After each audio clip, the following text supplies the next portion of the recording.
Yes. Quite right. Thank you, Ivan.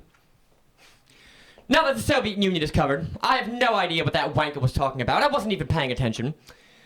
South America is now covered too. Well, not really, but I covered enough of it. So I guess the last place we'll talk about in this episode is going to be England. Why not England, right?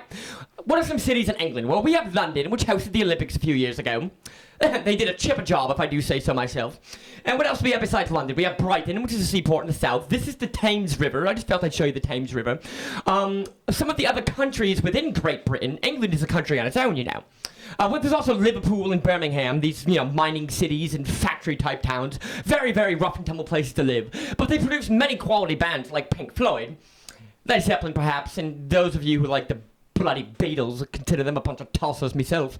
But in any event, other countries in England besides England are Wales, where the Welsh is, the Welshmen. You know how those Welshmen talk, don't you? Well, neither do I never bloody pay attention to them. But the capital of Wales is Cardiff. Here's Cardiff. Cardiff's a very beautiful city. Up to the north we have Scotland, of course. And I could try to talk like a Scottish person, but it wouldn't do me any good. Oi!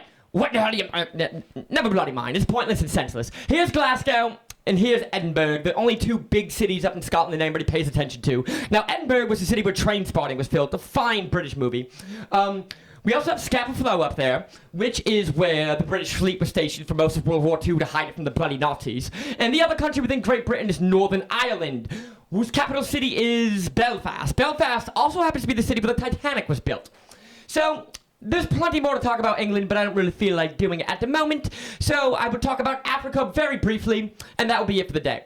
What is so exciting about Africa? Well, everything is, first of all. Now, in the north, you have countries like Morocco, Algeria, Libya, Sudan, and Egypt. And some of their capitals include, Egypt is Cairo. Sudan is, I don't remember.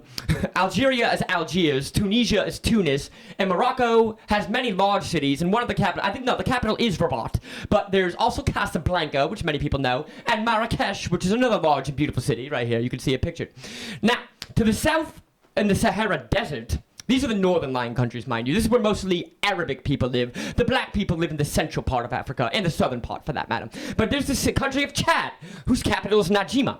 One of the most beautiful countries on the entire bloody planet, even though it is in the middle of a desert.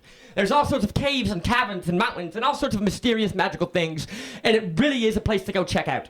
And there's actually another lake similar to the RC my buddy Ivan was talking about, and it's called Lake Chad, and it's been disappearing in the same manner. In any event, other countries in Africa is Nigeria. Now, if you are an American black person, or an African American, as I believe they like to be called, nobody ever calls me a European American.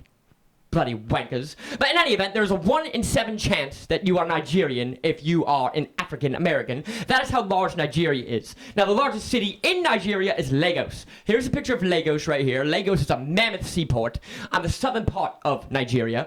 And in the center of it, its capital city is Abuja. And Abuja is an equally nice, not nearly as massive a metropolis as Lagos is, but nonetheless a fine city. Other countries in Africa we can go over today are the Ivory Coast.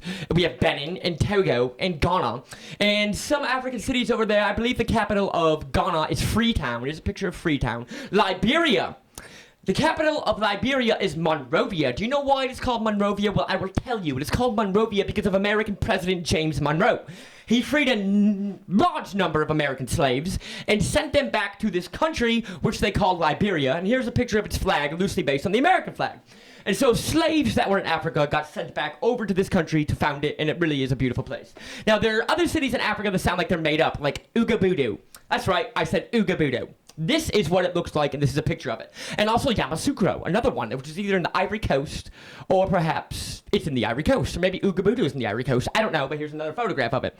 In the southern part of Africa, we have South Africa, which has 3 capitals. It has Bloemfontein, it has Pretoria, and it has Johannesburg. But what many people do not know is that Cape Town is actually not one of these bloody capitals. And if it is, it just turns out that I'm lying. So, that is about all for... No, it's not about all for today, because I want to talk about Namibia. Namibia, as abandoned as it is actually one of the other most beautiful towns in all of Africa, or cities. The towns include Walvis Bay and Windhoek. Windhoek, I believe, is the capital, and it was an old German or Dutch city or something of the like.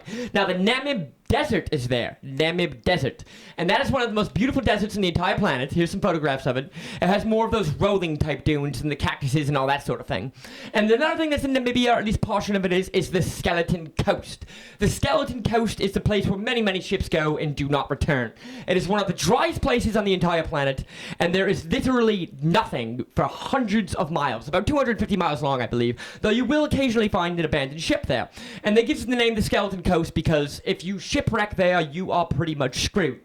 So, that is the end of this episode today. I hope you enjoyed it, or at least drunk when you were watching it, and that is about all. Thank you very much, and good day.